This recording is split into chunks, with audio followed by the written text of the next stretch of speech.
The wind on the plains had a way of speaking when no one else would. It pressed against the man's back like a hand, pushing him forward over the dry, broken trail that led from the ranch to the trading post 17 miles east. His name was Ellis McCree, a name said in the same breath as failure by the few neighbors who still spoke of him at all. A failed cattle run, a burned barn, 2 winters that took more stock than he could count. And now, boots worn through and pack near empty, he walked alone through a world that had long stopped giving. His horse had gone lame the month prior. Too old and too stubborn to pull a plow, she'd fallen in the mud and hadn't gotten back up. Ellis buried her without a word, same way he buried the last of his hopes of making it through another season without help. He walked now, and when he reached Granger's trading post with blood on his socks and frost-bitten fingers, he took no charity. He traded what little he had, dried beans, a chipped hunting knife, a length of braided rope for a sack of flour, 2 cans of lard, and a coil of wire for his broken fence. It wasn't enough. It never was. The townsfolk noticed him, but none offered more than a nod or a whispered comment. There had been talk of him once. That old ranch belonged to his pa, they'd said. Ran good steers out that way before the war. But Ellis had come back different, thinner and quieter, with too much emptiness in his eyes and not enough money in his pockets. What they didn't say, but all knew, was that Ellis had once sent for a bride, a mail-order arrangement. A woman from Massachusetts, plain of face but strong of will, if the letter was to be believed. Her name was June Mercer. She'd come as far as Denver, then sent a wire saying she'd changed her mind. Saw something in the people's eyes when they spoke of Ellis. She'd rather turn back than tie herself to a man half the land thought cursed. That was 5 years past. What they didn't know was that June Mercer had not gone back east. She had changed her name, taken a job cooking in a boarding house outside of Granger, and disappeared into the fabric of the frontier. She told herself it was safety, not cowardice, that kept her from returning. She'd seen enough sad men in her life to know not to marry one. Still, something had kept her close. She told herself it was because she liked the dryness of the wind, the quiet of the hills, but the truth was more tangled. She saw Ellis that day when he came to town. Saw the way he limped on his right leg, the old injury from the war that made walking 17 miles something that carved pain into a man's bones. She watched from behind the curtains of the boarding house kitchen as he refused help, as he carried his meager purchases with the stubbornness of a man still pretending he could make it alone. And she felt something stir that she had buried deep, a shame that he had been left, and a strange pull toward the life she had once agreed to share. That night, she left a loaf of bread on the edge of the path leading out of town. No note. No explanation, just bread still warm. She waited until dawn to see if it had been taken. It was gone. Ellis didn't question where it came from. He knew better than to question blessings. He ate it in silence beneath the stars, sitting on a stone by the edge of the trail, thinking of nothing and everything. The woman who'd left, the ranch falling apart, the fence he needed to mend, and the calf he'd found dead by the creek. June watched him from a distance for weeks after that. She didn't understand why. She made her choice. But something about the man, silent, proud, and slowly dying on his feet, refused to let her turn away. One evening after her shift, she walked the path toward the edge of the canyon near his land. She told herself it was for air, for solitude. But when she saw the collapsed portion of his fence, the carcass of a coyote shot and left for the buzzards, she knew she wasn't just wandering. Ellis was there, hammer in hand, driving wire through old posts like it was the only thing left keeping him upright. He looked up once, nodded, and went back to work. He didn't know who she was. Not yet. She didn't say a word. Not yet. And the wind, cold and rising from the distant mountains, carried a promise in its sound. Something was about to change. The first snow came late, falling in erratic flurries that stuck in the hollows and vanished by noon. The ground was thirsty and unwilling to hold onto anything soft. Ellis didn't care. He'd mended the fence with splintered hands, saved one calf from the last hard rain, and found half a bag of oats in the shed he'd forgotten. He cooked by lantern light and slept with his boots on, half waiting for the wind to carry some new disaster through the cracked walls of the house his father had built. It wasn't much of a house anymore.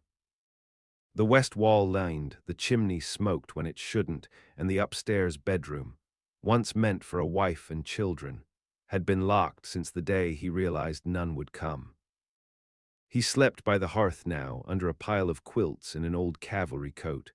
But someone had been leaving things, not every day, not often enough to make it seem deliberate. A bar of lye soap wrapped in oilcloth, a jar of honey. A wool scarf, hand-stitched and plain, left on the gate hook without a note. Ellis didn't ask questions. He wasn't the kind of man who believed in fate, but he understood gratitude in silence. Whatever this was, a charity, a kindness, or something else, it kept him from feeling entirely erased. June told no one. She kept her secrets folded like linens in the bottom of a cedar chest. Each evening she passed the time sewing or scrubbing or darning something that didn't need darning. The boarding house was always full of noise: travelers, oilmen, widows headed west, preachers too young to have seen real blood. And yet none of them saw the way her eyes drifted past the window when the sun dipped behind the trees. One night, Mrs. Hargreaves, the woman who ran the boarding house with the temper of a Missouri mule, caught her staring into the dark. "You keep looking that way and you'll fall out of your own head," she said, handing June a kettle of boiled potatoes. "There's nothing out there but dust and regret." June took the kettle and said nothing. She remembered the letter Ellis had written, plain words, neat handwriting. He hadn't promised riches, just land, silence. A place to build something away from the crush of city noise. She said yes because she'd wanted that, wanted it bad enough to get on a train and leave her whole life behind. Then she'd arrived in Denver and heard the whispers that he was a recluse, that he'd gone strange, that the land was no good and the man was worse. She'd run. But what if the mistake wasn't in answering the letter, but in running from it? She didn't sleep that night. Instead, she packed a small satchel before dawn: food.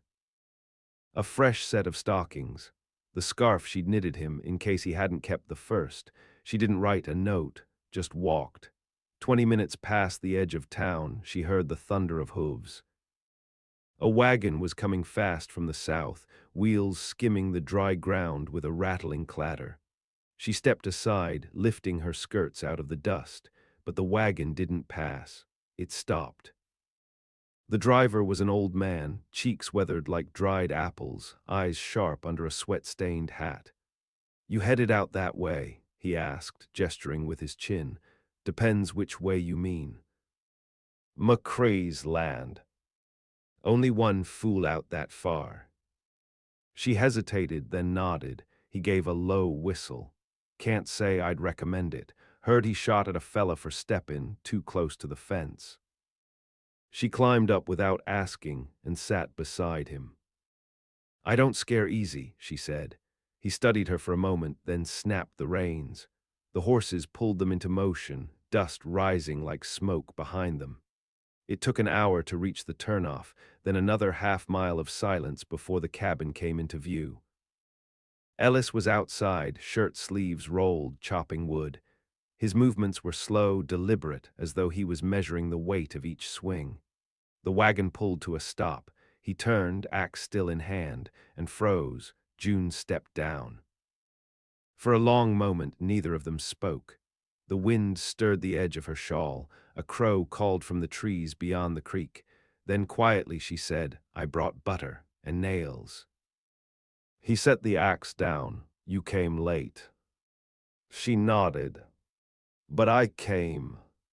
Something cracked between them, not loud, not shattering, but like a seam opening in dry earth, letting in the first drink of rain. And then she stepped forward, toward the house she had once refused, not as a bride. Not yet, but as something harder, truer. A woman who'd made a mistake and come back to see if it could be unmade. The house smelled of cedar and old ash. June stepped through the threshold with her boots still on, trailing bits of gravel behind her. She stood in the low-slung doorway while Ellis cleared a place for her things, silent as ever, moving with the uneasy rhythm of a man unaccustomed to company.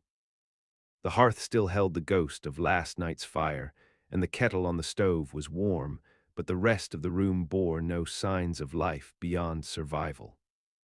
She unpacked without comment, set the butter on the shelf, the nails beside a rusted tin of screws, the bread in a dish she rinsed first in cold pump water. Ellis watched, but only with the side of his face, never fully turning. She moved through the space like someone cataloging ruin. After a long while, she asked, "Where do I sleep?" Ellis pointed to the cot near the window. "Bed upstairs ain't right for weather. Roof lakes there." She didn't ask if that was where he once meant for her to sleep. Didn't ask if he'd ever taken anyone else up there. She knew he hadn't. The nights came early in the flatlands and colder than she'd remembered. They didn't talk after supper. He took the rocker by the fire. She sat at the table with mending in her lap she didn't touch. When she rose to bank the fire, she found him already asleep, head tilted, breath slow. The scars on his knuckles caught the firelight. She remembered the rumors, the war, the ambush, the winter his brother died. All of it lived under his skin. The next morning, she woke before him. She cooked salt pork and coffee, left the food on the hearthstone, and went outside to the edge of the corral. 3 of the fence rails had come loose again, and one post leaned like a drunk. She fetched a hammer and started to fix it. He joined her later, boots crunching over frost. "You don't have to," he said. "I know." They worked without speaking. By midday, the sun had burned through the haze, and their hands were raw from cold and effort. She found herself watching him, not the way she had from the window in town, but more closely now. How he limped slightly more when tired, how he muttered to himself when the nail bent sideways. When she cut her hand on a wire, he took it without ceremony, wrapped it in a strip of clean flannel, then held it a moment longer than necessary. His touch wasn't gentle, but it wasn't careless either. That evening, she lit the oil lamp while he patched a boot by firelight. "I'll need to go to Granger soon," he said, "out of sugar and powder." "I'll come," she replied. He looked at her then fully, the first time since she arrived. "You don't owe me that. I owe myself the walk." The road into town had always felt like penance to Ellis. 17 miles of dry wind, rutted tracks, and silence that stretched like an accusation. But with her beside him, it changed.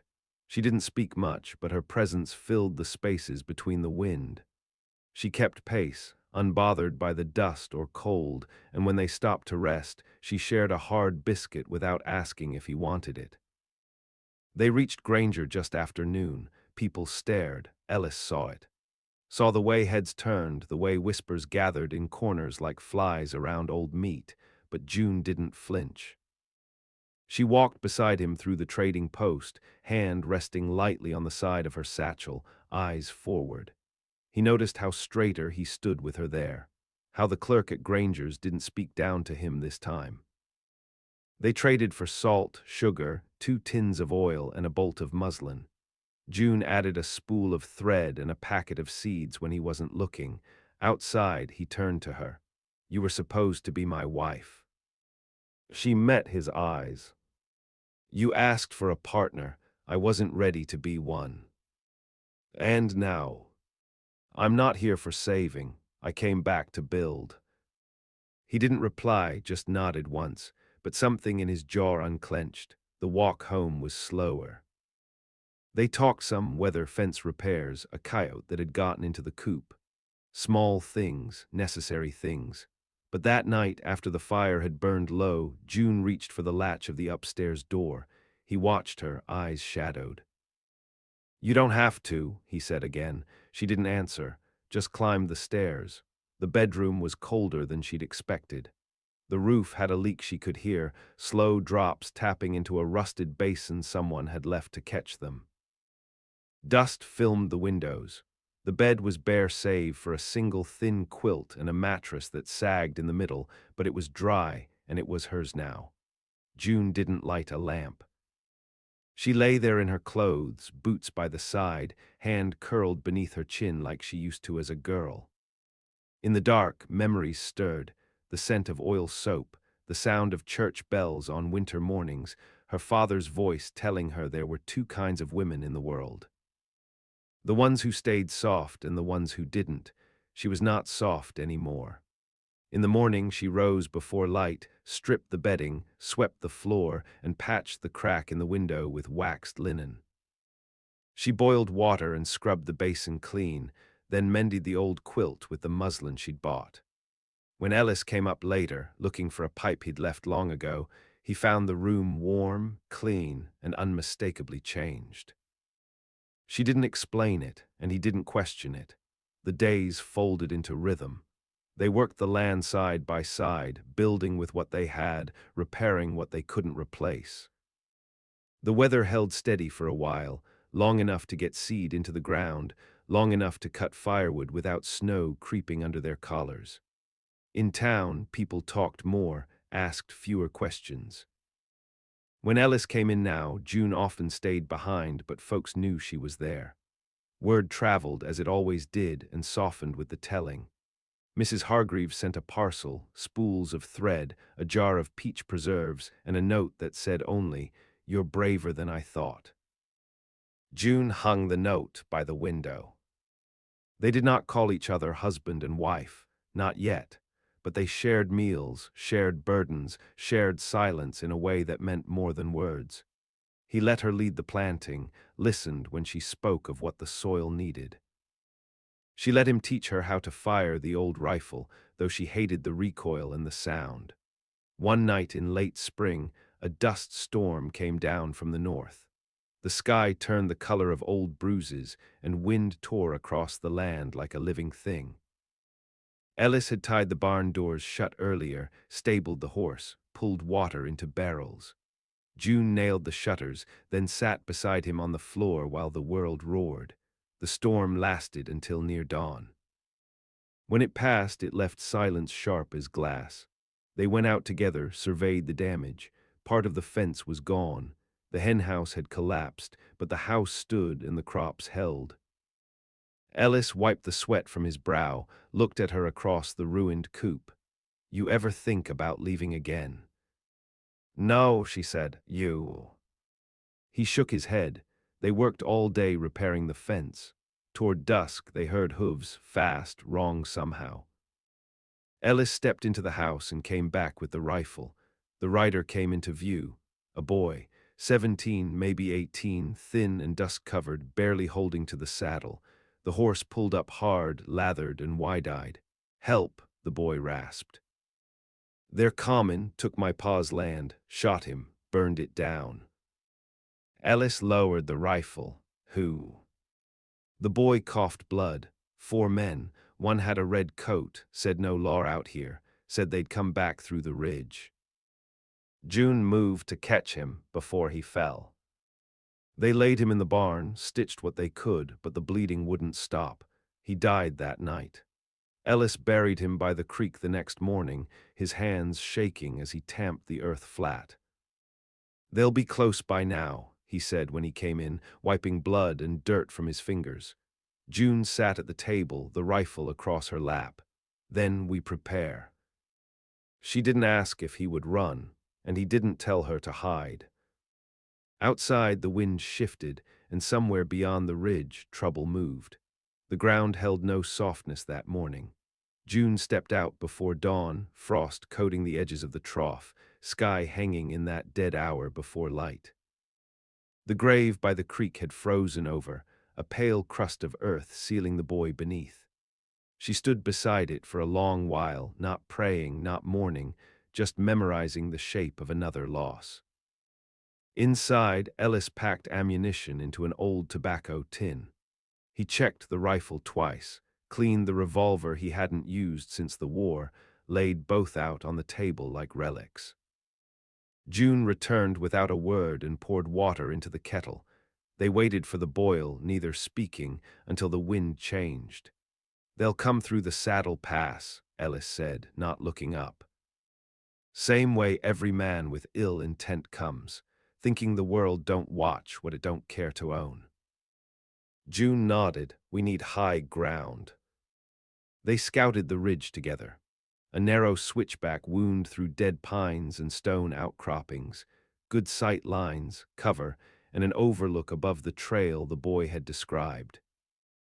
June marked the trees with small chalk slashes, the same way she used to mark seams for mending. Ellis dug a shallow foxhole behind a boulder and stashed the rifle there beneath oilcloth. They worked without rush, without panic. Violence, they both knew, was patient. It waited for the unready. By nightfall, the traps were set, wire strung between low branches, nails buried in mud outside the eastern fence, a kettle rigged with shot and twine near the back window. Improvised defenses, but better than none. When the sky turned black, they sat inside with lamps out, backs to the wall. June held a blade in her lap. Ellis cradled the revolver. "You've killed before," she said. He nodded. "You." "No, but I don't flinch." He looked at her, really looked, and saw not the woman from the letter, not the girl who ran, but the one who stayed. The one who came back ready to shoulder his ruin. "If we survive this," he said, "you and me." She held his gaze. "We already began." The first shot came before dawn, a single crack far off testing. A signal. Ellis moved to the door, rifle in hand. June slid behind the windowsill, blade ready. They waited. Then came the second shot, closer, sharper. Ellis slipped out the back, took the long way up the ridge. June stayed low, eyes on the tree line. Her breath came slow, measured. She heard movement, hooves, then boots, voices, 4 of them, just as the boy said. "House is empty," one called. "Lights out, maybe they ran." "No tracks say otherwise," another answered. "They're still here." "McCree don't leave what's his." June shifted her grip. The trap by the side window snapped a moment later, an explosion of metal and wood. A scream followed. "Son of a bitch, my leg." Another voice barked orders. "Fan out." "Find them." June didn't hesitate. She smashed the lantern base, the flash of fire drawing one man toward the door. When he burst through, she stepped from the side, blade up, and drove it under his arm. He staggered, clawing at her, but she twisted the knife free and let him fall. Blood soaked the floor. On the ridge, Ellis took down another with a clean shot to the chest. The man rolled downhill, landing near the water trough, limbs jerking once before going still. The third rushed the barn, kicking the door open. June was already there. She slammed the pitchfork through his thigh, then cracked the butt of the rifle across his skull. He dropped, groaning. The last man, a red coat, scar across his chin, came up fast behind the house, too fast for stealth. Ellis saw him too late. They grappled in the dirt, fists and knees, teeth bared like animals. The red coat was younger, faster. He got a hand around Ellis's throat. June appeared behind him, silent as winter. She didn't speak, just pressed the revolver to his spine and pulled the trigger. He dropped like butchered meat. For a moment, all was still. Ellis coughed, spat blood, and sat back in the dirt. She crouched beside him, breathing hard, gun still warm in her grip. "You all right?" she asked. He nodded once. "You." "I don't flinch," she said again. They stood over the bodies as the light returned, the morning creeping in slow. The boys' blood hadn't dried yet, neither had theirs, but they were standing, and that meant something. They buried the men in a line behind the hill, far from the creek, far from the grave that mattered. No markers, no words, just dirt and weight and silence. June washed the blood from her hands in the trough, scrubbed until her skin went raw. Ellis burned the red coat in the fire pit and left the ashes to scatter with the wind. The law didn't come. It never did. Granger heard whispers, sure, that McCree had trouble ride in, that something foul passed through the canyon, left a trail of blood. But no one rode out to verify. They knew what kind of justice lived that far west, the kind carved by hand, not written on paper. In the days that followed, the land settled like lungs exhaling. The chickens began to lay again. The frost broke, the earth softened. Ellis limped more than usual but didn't complain. June redug the garden rows with her sleeves rolled, dirt under her nails, hair bound with twine. Neither spoke much of the fight. There was no retelling, no glory pulled from it, just the work that followed and the quiet they shared. But some things changed, too clear to name. She slept upstairs now with the door open. He built a new bed frame, sanded it smooth, set it near the window so morning would find them early. When the wind blew in off the ridge, it passed through glass he'd repaired himself. One afternoon she found a letter folded in the old ledger where he kept crop accounts. Her name written across the front in small, steady script. Inside, "You were never a mistake, only the timing was." She didn't answer in ink. She answered in days, by staying, by waking early, by feeding the stock, by taking his coat in from the line before rain.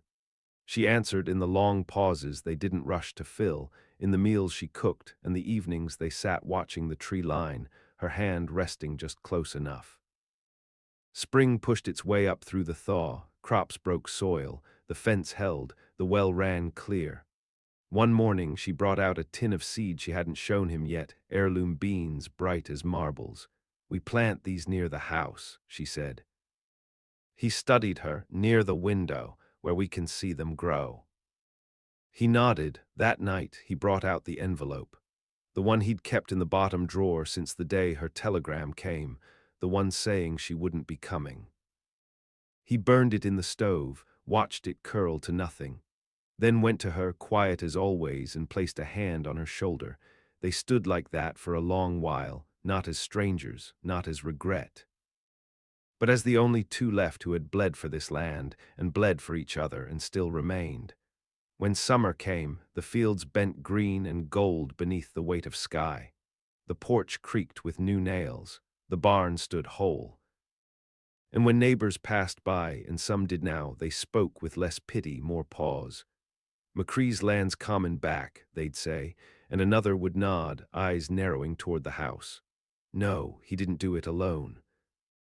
They never asked the woman's name. Didn't need to. She was the one who saw his worth when there was nothing left to see, and stayed to build something from it. The sixth summer brought storms, not the kind that tore shingles or stripped the orchard bare, though those came too, but the quiet ones, the slow griefs that settle behind the ribs. The price of survival, June had learned, wasn't just blood, it was memory. It was learning to live past the fire without becoming ash yourself. The land had grown, fields fuller, fences whole, cattle fat. They'd even hired a boy from Granger to help with the heavier work. He called her ma'am and Ellis sir, and fed the hens without being told twice. They never asked his story. He had one. Everyone out here did. But things settled the way scars do. Uneven but strong. Ellis laughed more now, not often, not loud. But it came, a breath behind a joke, a dry murmur when she chased the pig out of the kitchen with a broom. He carved her a comb from juniper wood one winter, left it by the basin without a word. She kissed his shoulder that night, gentle as new cloth. They had no children. The war had taken something from him he didn't speak of, and she'd long passed the time for hoping. But that house held something more sacred than heirs. It held choice. One evening, as summer bled into fall, she sat on the porch steps, shawl across her knees. The air smelled of smoke and ripe grain. She could hear Ellis in the barn, muttering as he worked the lantern. A rider came up the trail, not fast, not armed, just a woman in a faded blue coat leading a mule behind her. Face like worn parchment, eyes sharp. "You June Mercer?" the woman asked. June stood. "I was." The woman nodded. "Heard about what happened out here. Heard you didn't run." I didn't. The woman looked toward the barn. There's others, she said, like you. Women who left or got left or were told they weren't enough. We're macking something, a place for them, a network, I guess, word of mouth, safe houses, lessons, trade routes. And you want me? No. I want women to know what they can become. June looked past her, to the field she'd coaxed into bloom with her own hands, to the fence she'd rebuilt, to the man inside that barn, sanding down a door he'd carved from trees they'd planted together. She stepped forward, took the woman's hand, pressed something into it. Then take this, June said. A seed from my garden, beans, hardy, can grow in bitter ground. The woman tucked it into her coat and left without another word. Inside, Ellis was waiting. She gone? He asked. She was never here for me, June said. She came for the one still running. He nodded. That night, they sat in the upstairs room, the same one she'd once refused. The sky outside held no moon, just stars that blinked like old eyes. June placed a map on the table, drew a line from Granger to the next town and the next, marked a small cross beside each. Safe stops, she said. Places we know, names we trust. Ellis placed his hand over hers. You think they'll come? They already are. Years later, long after their names stopped being spoken in town, long after their bones were dust in the canyon, people still passed through the ranch. Women mostly, some young, some hollow-eyed, all carrying something heavy. They didn't knock. They just walked the ridge trail, paused by the creek, and found what had been left for them: notes in jars, maps in floorboards, seeds folded into handkerchiefs. And in the soil, still wild with beans and sage, the memory of a woman who came back not for forgiveness, not for love, but for justice, and found all three.